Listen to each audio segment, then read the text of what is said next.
토익은 해커스 영어도 해커스 고득점 메이커스 만점을 받아버렸어 안녕하세요. 해커스 학원 토익 LC 윤이나입니다. 지금부터 8월 28일 LC 총평을 시작하도록 하겠습니다. 여러분이 보고 계시는 이 총평 영상 이외에도 토익 관련 더 많은 자료들이 hackers.co.kr 홈페이지에 나와 있으니까 시험 전에 많이 활용하시면 좋겠습니다. 또한 이 홈페이지에 보시면 여러분이 고사장에 등록하시기 전에 내가 갈 수 있는 고사장의 정보를 별점으로도 확인하실 수 있는데 고사장 별점 만점 점수가 5점이에요. 그런데 선생님이 주로 보러 다니는 고사장 점수가 별점이 3점인데 스피커 상태가 꽤 괜찮거든요. 그래서 5점 중에 하나 혹은 2개짜리 학교는 스피커 때문에 아무래도 좀 걸러주시는 게 좋습니다. 3개 이상의 별로 선택을 학교를 하시는 게 여러분이 LC 시험 보기에는 조금 수월하실 거예요.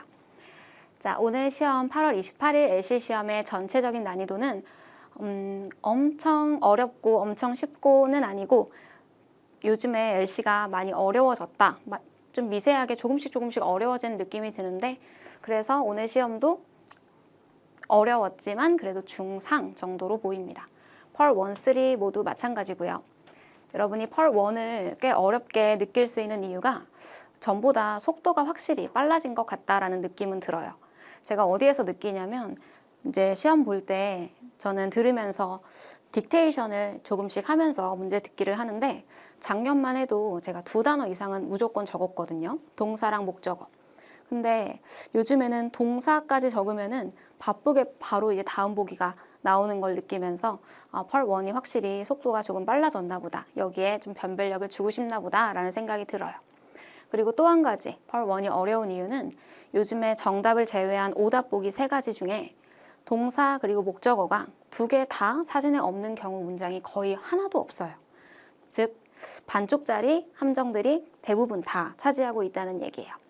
예를 들어서 사람이 쓸기를 하고 있다. 그러면은 sweeping이라는 동사를 쓰고 사진에 이 남자가 스위핑을 하고 있는 거는 너무 마음에 들지만 이 사람이 바닥을 쓸고 있는데 그냥 일반 방 안에서 바닥을 쓸고 있는 사진인데 야외에서 뭐 patio 이런 단어가 사진에 없는 단어가 마지막 하나 때문에 정답이 안 되는 경우 또 반대로 마지막 단어는 사진하고 일치하지만 동사가 사진에 없는 경우 때문에 오답이 되는 문장들이 거의 대부분 다 오답을 차지하고 있기 때문에 여러분이 앞에 있는 주어, 맨 앞에 주어, 그리고 가운데 동사, 마지막 목적어까지 맨 앞과 마지막 끝까지 이 사진과 모두 일치하는지를 잘 끝까지 듣고 결정을 해주셔야 파트 1도 잘 성공을 할 수 있을 것 같다는 생각이에요. 그리고 세 번째 파트, 오늘도 13개 지문 중에 회사생활 대화가 11개, 일상생활은 2지문뿐이 없더라고요. 일상생활 지문이 조금 더 많이 나와야 조금 더 쉬운 시험이 되는데 오늘도 회사생활이 훨씬 더 많이 등장을 했고 패러프레이징도 그러니까 들리는 대로 단어가 그냥 들리지 않는 그냥 답으로 그냥 바로바로 보이지 않는 문제들이 비중이 꽤 많았던 시험이기 때문에 3에서도 여러분이 조금 많이 어렵지 않았을까. 엄청 많이 정신없으시죠. 자, 듣기 전에 읽어야 되고 들으면서 또 답 찍으라고 그러고 그리고 막 바뀌어 있고 그러다 보니까 우리가 아무래도 조금 더 빨리 듣기 연습 그리고 어려운 패러프레이징 동의어 연습을 많이 준비를 해주셔야 1, 3에서 모두 성공을 할 수 있을 것 같습니다. 자, 우리 파트 1 오늘 사람 등장하는 사진 6장 중에 4장 있었고요. 그리고 사람 없는 사진은 2장. 이거는 늘 일반적으로 이렇게 4장에서 5장 그리고 사람 없는 사진은 1장에서 2장 나오고 있어요. 그리고 사람의 동작이 정답이 되는 거, 뭐 먹고 있다거나 혹은 뭐 대화를 하고 있다거나 이런 동작으로 정답이 2개. 사람의 상태라는 건 뭐 앉아있는 상태일 수도 있고 혹은 서 있는, 기다리고 있는 그런 상태에서 정답이 하나. 그리고 사물 상태 정답이 총 3개였는데 사물 사진이 2장이었음에도 사물 상태 정답이 3장이었다는 건 자, 오늘도 사람 사진에서 사람이 아닌 사물의 상태의 정답을 하나 줬구나 라는 거를 아실 수가 있죠. 무조건 사람 사진에서 사람이 답이 될 거라고 생각하시면 안 되고 사람이 있는 사진도 주변 상황도 사물 상황도 꼭 살펴보셔야 합니다. 자, 우리 그러면 Part 1에서 가장 중요한 어휘 같이 살펴보도록 하겠습니다. 첫 번째로 걸려있는 상태. 걸려있는 상태에서 여러분이 떠올려야 되는 단어 제가 쫙 정리했습니다. 자, 첫 번째는 가장 기본 동사가 hang, 여러분이 알고 있는 걸다 혹은 걸려있다 라는 단어일 거예요. 이 단어는 독특한 게 동작과 상태가 모두 가능하다라는 점도 알고 계시고, 만약에 사람이 이 그림을 hanging, 걸고 있다라고 하면 그건 동작이어야 돼요. 사람이 걸고 있는 모습.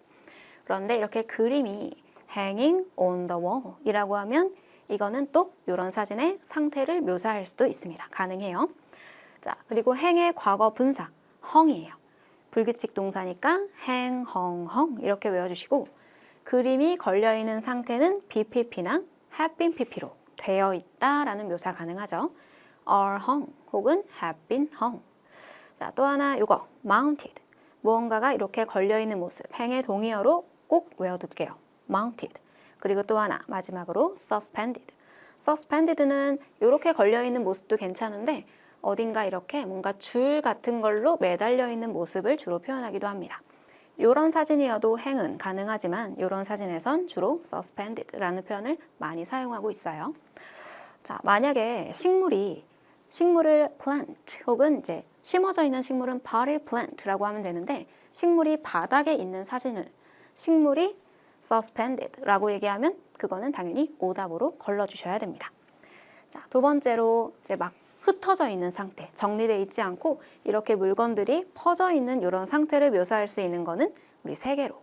첫 번째 scattered, 그리고 spread, 퍼져 있는 거, 그리고 strewn이라는 표현. 우리 마지막 거 좀 생소한데 꼭 묶어서 scattered, spread, 그리고 strewn 하고 외워주실게요. 파트 1에서는 꼭 필요한 게 이런 어휘예요. 그래서 여러분이 아마 사진 보시면서 단어 듣고 처음 보는 단어 나왔을 때 가장 당황스러울 거기 때문에 내가 처음 보는 단어가 중요한 단어다라고 생각하고 추가해 두셔야 됩니다. 자, take off는 뜻이 꽤 많아요. 원에서도 여러 가지 뜻을 쓰는데 off는 떨어짐을 생각하시면 됩니다. 지금 문이 붙어있는, 이 프레임에 붙어있는 게 아니라 이렇게 떨어져 있는 모습을 표현한다면 이 도어가 has been taken off 라고 하면 돼요. take는 take, took, taken. 도어가 has been taken off. 어디에서? its frame으로부터 나와져 있다, 빠져 있다 라고 표현이 가능합니다. 자, 두 번째로 몸에 붙어 있던 옷이 떨어지다 라고 얘기할 수도 있는데, 이 take off가 벗다일 때는 상태가 아니라 동작이에요. 역동적으로 벗고 있는 동작이 나올 때 take off라는 동사를 쓸 수 있는 거고요. 그리고 이번에는 비행기가 땅에 붙어 있다가 하늘로 떨어지는 모습, 역시 떨어지는 거라서 뜻을 이륙하다라고 하시면 되겠습니다. 자, 우리 도구를 사용해서 쓸 수 있는 손 동작들 4가지 추가할게요. 첫 번째로 이렇게 손에 천이나 행주 같은 걸로 닦고 있는 모습이 나올 때 wiping이라고 하시면 돼요. off라는 부사는 추가해도 좋고 없어도 돼요. wiping off. 닦다. 두 번째로 이런 거는 broom이라고 하죠. 비요. 이 비는 쓸다라는 동사를 쓸 때 sweeping이라고 하셔야 됩니다. sweeping. 그리고 삽. 그리고 얘는 봉이 있는 걸레인데 이 두 가지 다 shovel 혹은 mop이라고 쓰면 명사가 가능해요. 지금 보고 있는 도구 삽은 shovel, 그리고 이 대걸레는 mop이라고 하고, 동작으로는 삽질하다 shoveling, 그리고 대걸레질하다 라고 하면 mopping. 이거 읽을 때 mopping 아니고 mopping 이렇게 읽어주셔야 됩니다. 자, 그리고 마지막 우리 오늘 파트 1에서 비빙 PP의 예외 동사, 바로 만능 동사가 출제가 되었는데, 이 display라는 동사 이런 사진에서는요 걸려있다 라고 해서 이거 아까 우리 했던 hanging도 좋은 사진인데, display라는 거 전시하다 라는 표현이죠. 옷이 display가 되어 있다 라고 표현해도 당연히 좋아요. are displayed 아니면 have been displayed. 지금 보고 계신 사진을 2가지로 묘사하는 거 가능합니다. 그런데 이런 표현도 보세요. 우리 are being displayed. 우리 비빙 PP 나오면은 우리 평소에 되고 있다라고 해서 열심히 원해서 공부하는 문법이잖아요. 자, 그래서 이렇게 사람 없는 사진이면 이거는 역동적인 동작이 있어야 되니까 사람 없는 사진에서 빙은 거슬려 하면서 버리는 걸로도 많이 배우셨을 텐데, 사람이 없는 사진에서 유일하게 비빙 PP가 답이 되는 동사. 자, 그러니까 display는 사람이 있어도 사람이 디스플레잉을 하는 동작이 나올 수도 있겠지만 지금 사람이 없지만 그래도 옷이 진열 중이 아니다라고 얘기하진 않으니까 이런 사진에서도 디스플레이가 현재 되고 있다라고 묘사하는 게 가능합니다. 물론 뭐 사람이 없는 사진에서 비빙이 무조건 오답이다라는 말은 맞는 말은 아닐 거예요. 뭐 다른 예로 차가 워시되고 있다라고 했을 때 사람이 아니라 그 차가 세차기 안에 들어가 있을 수도 있으니까. 근데 토익은 유형이잖아요. 우리 시험에 뭐 세차기 사진이 나온 적도 없었고 뭐 빵이 베이크 되고 있다라고 하면 이 빵이 오븐 안에 들어가 있으면 되는데 그런 사진이 출제가 되지도 않아서 우리가 알고 있어야 되는 바로 비빙 PP의 유형. 요거 예외로 사람 없어도 가능한 비빙은 요거 디스플레이다 라는 거 꼭 외워주시면 좋겠습니다. 자, 우리 세 번째 파트로 갈게요. 우리 펄3에 오늘 회사 생활 이야기가 훨씬 더 많이 나왔다라고 했고 주제, 직업, 우리 주인공들 여자 혹은 남자의 직업을 물어보는 문제 그리고 장소를 물어보는 문제 꽤 항상 많죠. 30%. 그리고 정보 물어보는 게 항상 가장 많아요. 42% 있었고 3번으로 주로 물어보는 제안, 제공, 요청 그리고 넥스트, 미래 계획을 물어보는 문제가 또 이 정도의 비중이었어요. 오늘 제가 마지막 팁으로 항상 많이 나오는 제안, 제공, 요청의 그 시그널, 답이 나오는 시그널도 정리해 드릴게요. 자, 우리 세 번째 파트 시각자료 전략 이야기해 드리겠습니다. 가장 먼저 여러분 이 세 번째 파트의 시각자료 하실 때는 문제를 마지막으로 읽으시는 거예요. 그동안에 문제를 제일 먼저 읽고 계셨다면 아마 문제가 좀 덜 와닿으셨을 거니까 다음부터 시각자료 보실 때는 가장 먼저 보기를 확인하세요. 문제 보기 4개, A, B, C, D. 근데 이때는 확인을 하는 거지 열심히 스키밍을 하시는 건 아니에요. 많이 안 읽으셔도 되고요. 뭐가 있나 하고 확인. 두 번째로 이제 자료로 갑니다. 매칭되는 정보다라고 하는 건 보통 반대 정보를 얘기해요. 내 보기에 없는 정보를 열심히 스키밍 하셔야 돼요. 그리고 들으실 때는 그 매칭 정보 쪽으로 시선을 놔주시고 그 부분이 들릴 때 바로 정답 체크를 해주시는 겁니다. 자, 이때 매칭되는 정보까지 읽으셨으면 그 마지막으로 문제를 읽어주시면 이때 내가 읽고 있는 문제가 무슨 뜻이구나 라고 좀 더 와닿게 돼요. 그래서 다른 문제는 우리 문제 읽고 보기 읽지만 유일하게 시각자료 문제만 문제를 가장 마지막에 읽는 전략으로 문제 풀이해 주시고 자, 이런 두 줄표가 나왔을 때 자, 이거는 그래도 가장 정리가 잘 돼 있는 시각자료이기 때문에 여러분이 보기가 그렇게 어렵지 않아 하세요. 내 보기에 작품 1, 2, 3, 4가 있다면 우리는 어디를 본다? 매칭 정보, 사람의 A, B, C, D 이름을 열심히 읽어주셔야 됩니다. 그 다음에 마지막으로 문제를 보기. 자, 그 다음에 여러분이 이제 듣기를 들을 때 이 부분이 나온다라고 하면 이 보기 부분의 시선을 사람 A, B, C, D에 시선을 놓고 사람 만약에 예를 들어 C가 이름이 들렸다라고 하면 그때는 정답 요렇게 작품 3 하고 골라주시는 전략. 요런 시각자료가 나왔다고 하면 똑같아요. 우리 보기에 가격대가 나와 있으면 매칭되는 정보, 읽어야 되는 글씨 이 부분을 4가지로 스키밍을 해준다. 그리고 이 중에 무언가 하나가 들리면 그때 바로 체크. 시각자료 문제 어렵지 않습니다. 아시겠죠? 이렇게 약간 자유분방하게 생긴 표가 그림이랑 막 나와도 절대 무섭지 않다라고. 자, 우리 시각자료에서 한 가지 여러분 추가로 알고 계셔야 되는 게 자꾸 그래요. 괜찮을까요? 네. 선생님은 불편하지 않으시면 괜찮아요? 네네, 저 괜찮아요. 자, 우리 시각자료에서 이것 이외에 추가로 한 가지 알고 계셔야 되는 게 바로 우리가 숫자를 봐야 될 때입니다. 자, 여기서는 바로 매칭 정보 한 가지만 보는 게 아니라 우리가 봐야 되는 게 숫자라는 게 나왔다라고 하면 2가지를 추가로 먼저 상상하고 생각하고 준비를 하셔야 돼요. 그 2가지라는 건 바로 이 숫자를 표현하는 방법. 첫 번째가 최상급이라는 게 있다는 겁니다.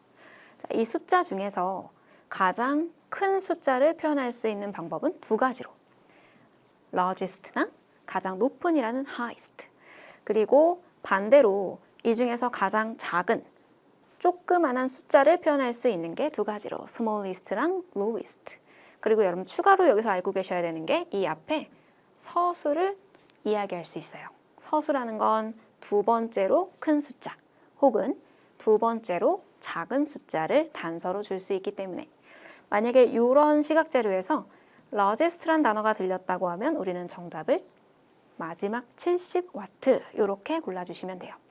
자, 만약에 최상급이 단서가 아니라 기준 설정을 해준다. 만약에 범위를 정해준다라고 하면 이렇게 얘기할 수 있어요. 어떤 숫자를 주고 그 이상, over. 자, 지금 우리가 가지고 있는 숫자라고 하면 65W 이상. 그러면 숫자 중에 65가 넘어가는 건 또 요거 하나, 70이 정답. 아니면 under라고 얘기하면서 45W 아래요 라고 하면 그때는 35 이렇게 보는 방법입니다. 자, 숫자를 그대로 얘기해 주는 것보다 최상급이나 기준 설정으로 정답을 주는 경우가 훨씬 더 많기 때문에 이런 것도 추가로 준비해 주셔야 돼요. 자, 하나 더 해볼게요. 우리가 지금 봐야 되는 게 우리한테 보기로 이쪽에 모델 넘버가 나와 있었다면 우리는 무게와 프라이스 부분에 숫자를 준비해야 합니다. 자, 이제 여러분 한번 상상해 보시겠어요? weight에서 5.3을 표현하는 방법. 가장 무거운 모델. 4.1을 표현하는 방법은 가장 가벼운이겠죠. 자, 가격에서는 172, 이 중에선 가장 비싼 모델이고요. 100이라고 하면 가장 저렴한 모델. 자, 이거를 이제 단어로 외워주실게요. 제일 무거운이라고 하면 heaviest라고 표현할 거고 4.2 가장 가볍다고 하면 lightest라고 하시면 됩니다.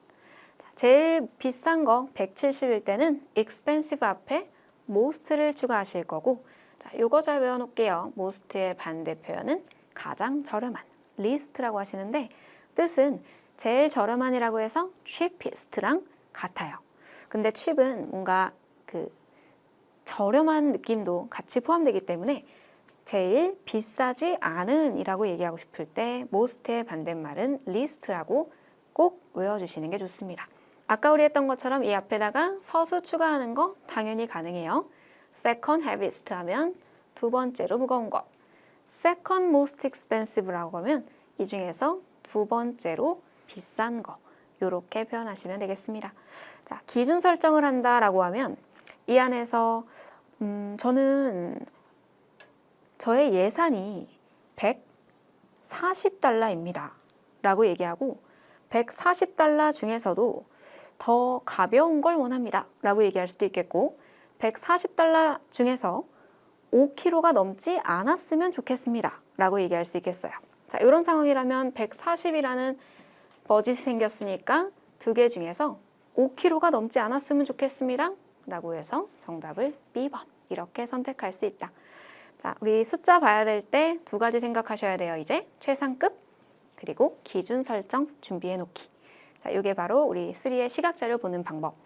우리 항상 이거 3단계 잘 지키셔야 됩니다. 첫 번째로 보기. 두 번째로 매칭 정보 확인하기. 마지막으로 그리고 나서 문제 읽기. 의도 파악 문제 보도록 하겠습니다. 여자가 이런 이야기를 한 이유가 뭘까요?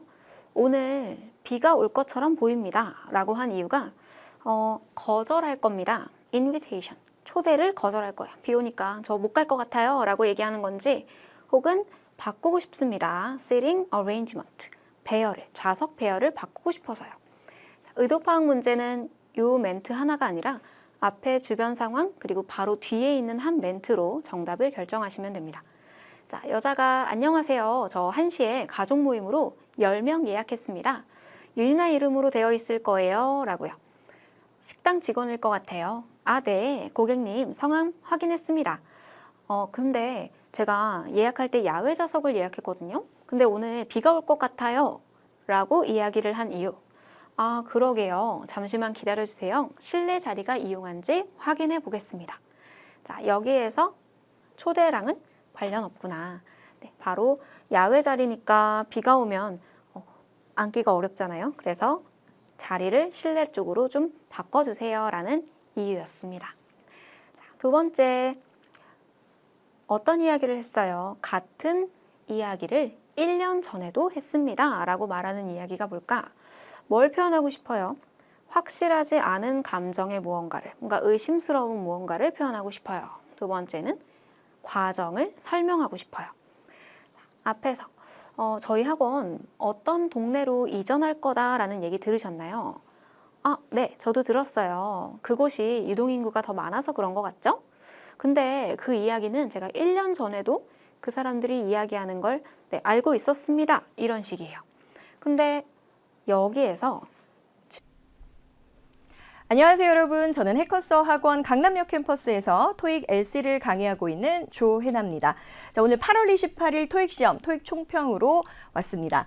자, 시작하기에 앞서서 hackers.co.kr 다 아시죠? 토익 관련된 많은 정보가 준비되어 있으니까 앞으로 또 한 번의 토익 시험, 두세 번의 토익 시험을 준비 중이시라면 자료 많이 활용해 주시기 바랍니다.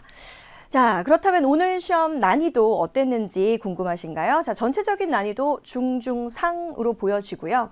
최근 들어 시험 중에서는, 최근의 시험 중에서는 그래도 굉장히 쉽지 않았을까 싶습니다. 파트 1, 2, 3, 4 전체적으로 바로 직전의 시험보다는 조금 쉬운 난이도였었는데요. 제가 맡은 파트 2와 파트 4 하나씩 알아보도록 하겠습니다. 자, 파트 2는 보통 이제 우리가 공부를 할 때 문장의 시작점, 그래서 의문사로 시작하냐, 비의문사로 시작하냐, 이렇게 공부를 하고 있습니다.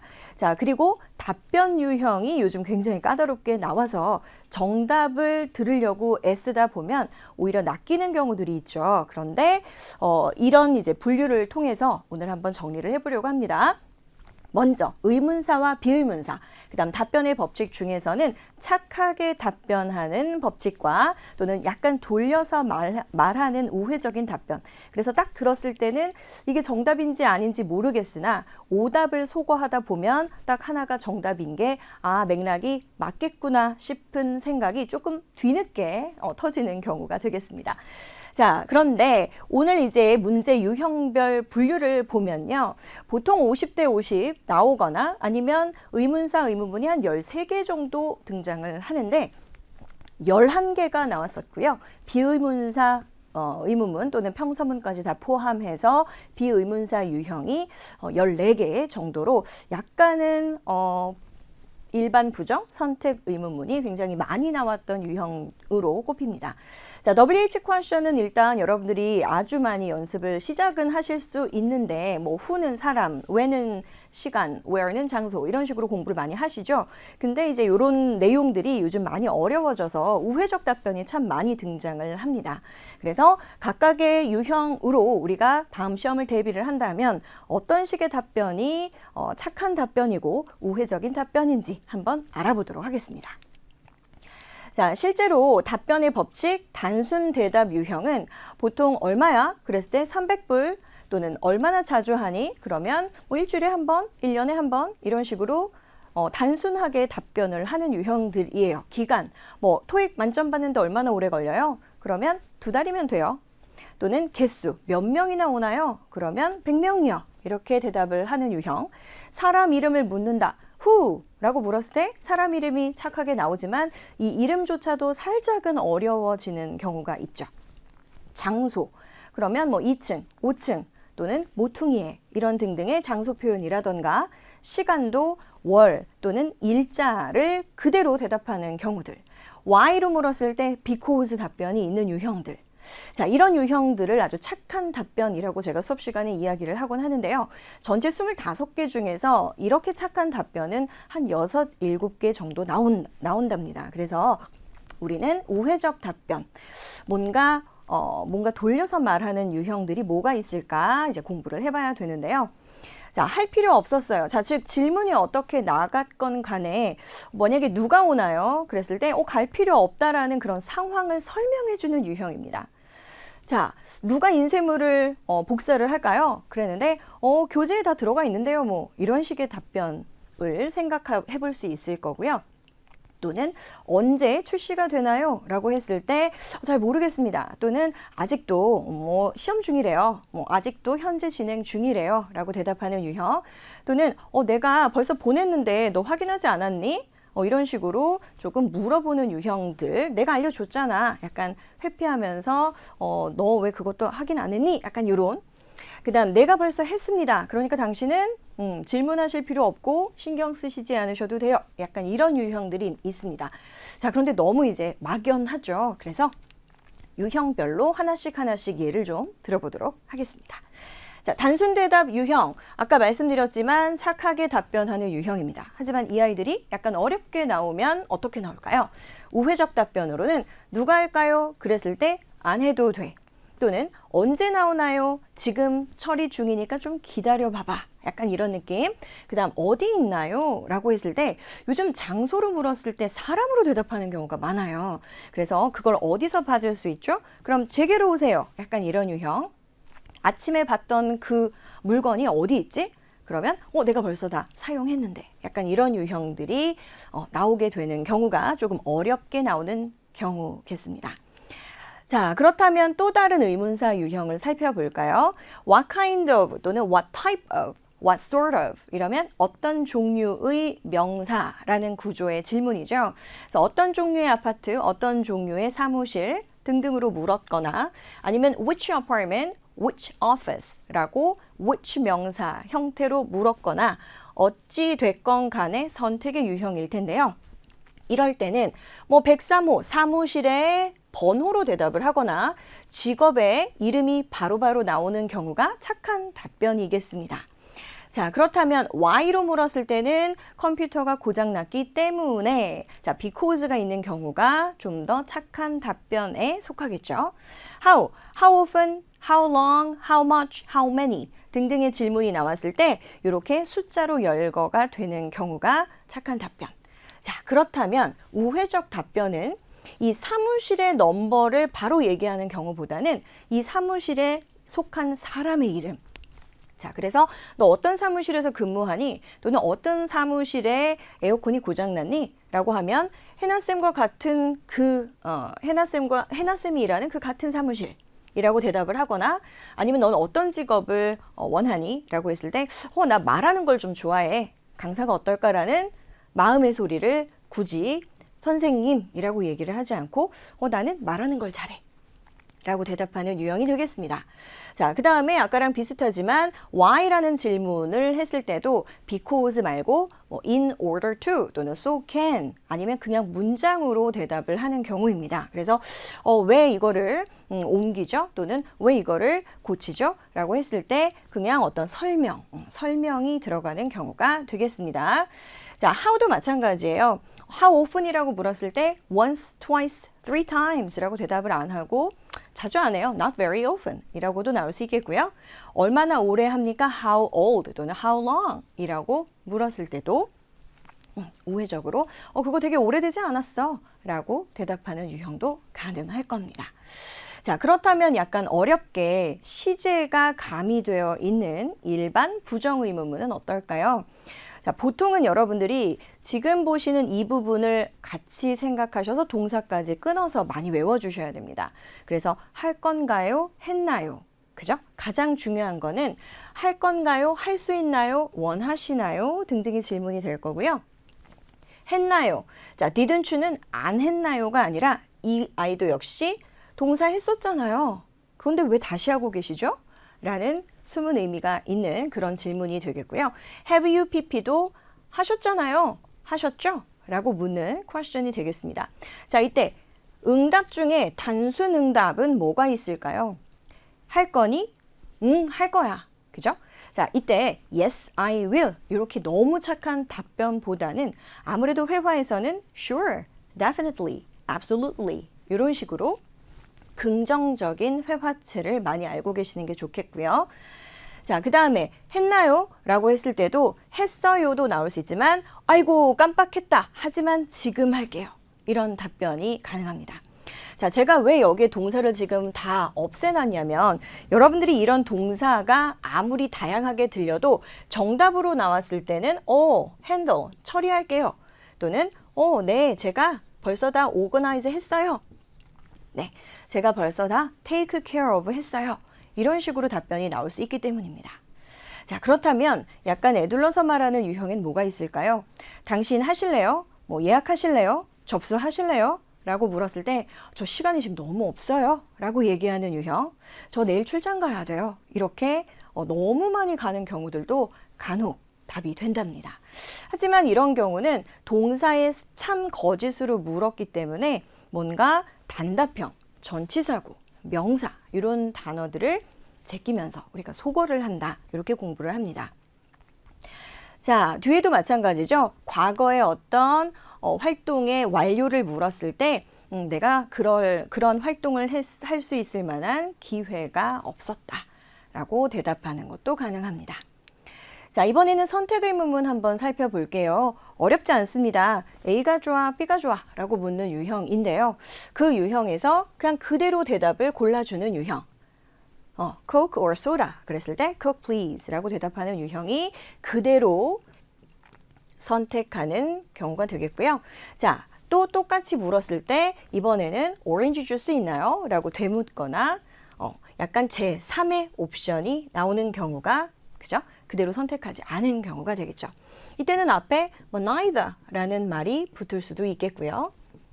자, 그 다음에 밥을 여기서 먹을까 아니면 나가서 먹을까라는 우회적인 답변 선택을 했었을 경우, 선택을 원하는 경우 여기 그냥 있을까요? 자, 아니면 뭐 날씨가 오늘 너무 좋지 않아요? 이런 식으로 얘기할 수도 있고요. 자, 고맙지만 저는 벌써 먹었어요. 또는 저 도시락 싸왔어요. 등등의 답도 가능하겠습니다. 자, 이번에는 평서 부가 의문문입니다. 평서문이나 부가 의문문은 제가 수업 시간에 공부할 때 어쨌든 끝나서 마무리되는 평서문이나 끝난 줄 알았는데 한번 맞죠? 라고 묻는 유형, 바로 태그 퀘스천, 부가 의문문이라고 얘기하는데요. 이 두 가지 모두 동사의 사실 여부, 동사를 전달하고 동사에 대한 동의를 구하는 구조가 됩니다. 자, 예를 들어 볼게요. 평서문에서는 의견을 제공하거나 사실 정보를 줄 때가 많습니다. 뭐뭐 합시다, 공부합시다, 등산 갑시다, 자전거 탑시다 라고 얘기했을 때 흔쾌히 좋습니다, good idea, great news 라고 얘기를 하는 반면 약간 거절을 할 때 no 라는 말이 나오는 것보다는 나 오늘 시간이 없는데, 또는 나 오늘 보호 장비가 없는데, 또는 오늘 날씨가 안 좋은데 라고 이야기를 하는 유형이 우회적 답변이 될 거예요. 또는 희소식입니다. 사실 정보 중에서 매출 올랐어요, 상 받았어요, 또는 그 영화가 대박이 났어요 라고 이야기를 할 때 와, 보너스 기대된다, 또는 그 영화 봅시다 등등으로 여러 가지 반응이 나올 수 있다는 것도 좋겠습니다. 자, 그 다음 우리 이번 주 시험 있어요, 그쵸? 라고 말했습니다. 자, 또는 당신은 시험 예약했습니다, 시험 접수했습니다, 그쵸?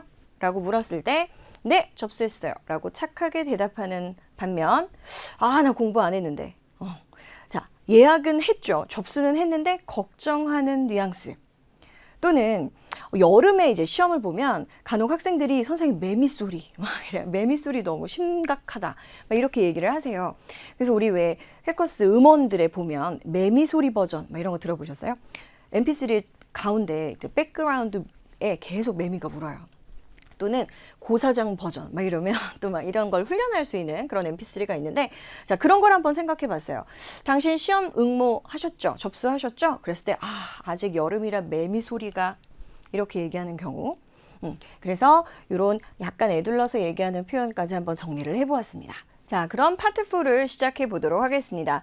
자, 파트 4의 경우 중난이도라고 제가 딱 정해봤는데요. 보통 파트 4는 여러분들이 공부하실 때 공지사항, 전화 메시지, 보도문, 그 다음 광고, 방송, 연설, 소개 등등으로 카테고리에 맞춰서 기승전결 공부를 하십니다.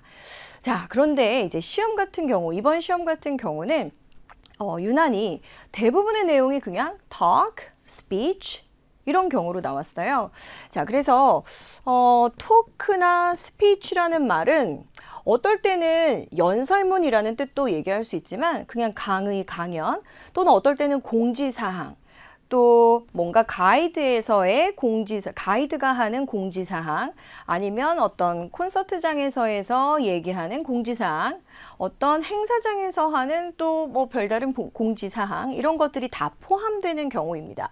또는 excerpt이라고 해서 발췌, 인용이라고 얘기하는 경우도 어떤 연설문 전체 중에서 일부분을 얘기해 주는 것이므로 대부분의 내용이 다 talk, speech, excerpt 이런 내용들로 출제가 되었어요. 그러다 보니까 어떤 확실한 기승전결을 미리 예측할 수 있는 부분이라기보다는 내용에 맞춰서 여러분들이 열심히 키워드 주변을 들어주시는 연습을 하셨으면 크게 무리 없었을 시험이 되겠습니다.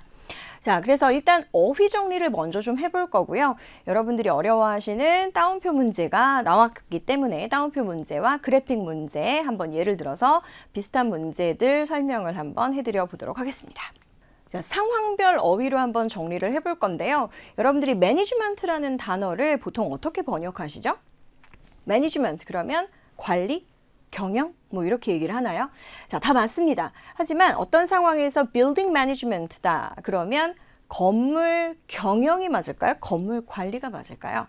자, 번역을 한번 해보면 이 경우는 주차장 어디죠? 주차는 어떻게 할 수 있죠? 주차 신청은요? 뭐 이러거나 아니면 어떤 건물 안에 엘리베이터가 고장이 났다 그러면 메인테넌스 관련되거나 아니면 매니지먼트 하는 곳에서 이런 건물 관리에 대한 얘기가 나올 겁니다. 그래서 building management 그러면 건물 관리, 그죠? 관리사무소, 경비실 뭐 이런 것들을 떠올리시면 될 거예요.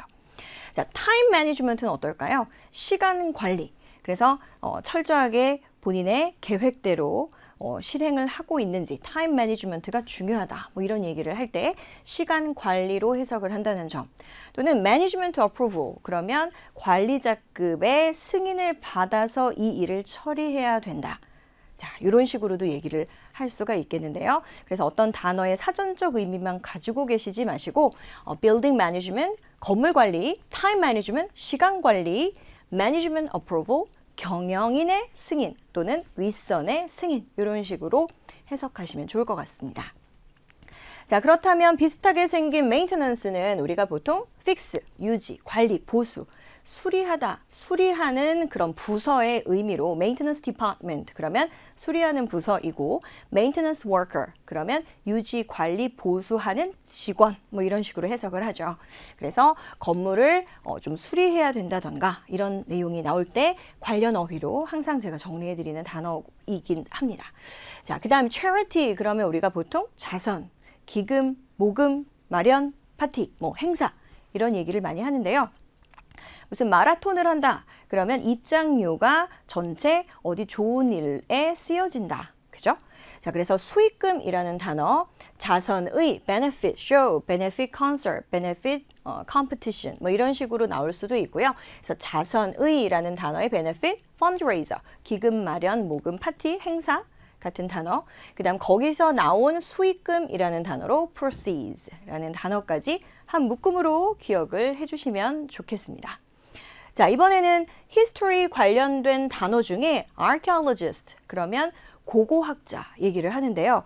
어떤 역사적인 현장에서 유물 같은 것들 발견된 어떤 오래된 아이템들을 설명하고 있는 것 같은 느낌. 이럴 때 그 사람의 직업 관련해서 하나 알아두시면 좋을 단어 되겠습니다. 또는 식물 관련 단어도요. 어디 파크, 보타니컬 파크에 오셨습니다. 뭐 이런 식으로 보타닉 이런 단어가 있을 수 있는데요. 보타닉 하면 식물의가 되겠고 보타니스트 하면 식물학자라는 단어도 될 것 같고요. trees나 flowers 또는 species 그래서 어떤 식물의 종 등등이 이제 어휘가 나온다. 그러면 이게 지금 식물 얘기가 나오고 있는 거구나 라고 생각하시는 것도 좋겠습니다. 자, 그 다음에 refreshment라는 단어 보통 우리가 다과 이렇게 이제 해석을 하잖아요. 먹을 것 그래서 뭐 피자 듣고 refreshment, 스낵 듣고 refreshments 그죠? 또는 beverages 뭐 이렇게 음료를 듣고 refreshment를 고를 수도 있겠죠. 자, 이렇게 해서 여러 상황에서 여러분들이 조금 기억해 두시면 좋을 어휘를 한번 살펴봤습니다. 자, 다음은 의도 파악하는 전략. 자, 즉 의도 파악이라는 건 따옴표 문제의 숨은 의미를 여러분들이 어떻게 해석을 할 것이냐 요 얘긴데요. 자, 어떤 파트 4의 전체 흐름상 중간에 갑자기 끼어 있는 따옴표 문제의 마음의 소리를 파악할 것. 자, 예를 한번 들어보도록 하겠습니다. 이 문장은 해석을 하는 것이 의미가 없기 때문에 항상 이 직전에 어떤 내용이 들렸는지가 중요합니다. 이 직전에 동사를 꼭 들어라 라고 이야기를 하는데요. 이게 말이 쉽지 해당 문장의 바로 직전의 동사를 기억하기가 상당히 어렵거든요. 자, 한번 저의 조교가 교실 밖에 있어요 라는 말을 예를 들어 보겠습니다. 자, 한 달간 토익 만점을 위한 진도 계획서를 벌써 나눠드렸습니다. 여러분 다 받으셨나요? 라고 얘기를 합니다. 자, 필요하시면 저희 조교가 지금 교실 밖에 있습니다. 자, 시작 전에 저는 제 소개를 간단히 해보려고 합니다. 안녕하세요. 라고 이야기를 하는 수업의 첫 장면이라고 생각을 해볼게요. 자, 제가 바로 직전에 얘기한 건 뭐냐면 벌써 점수 잡는 해커스.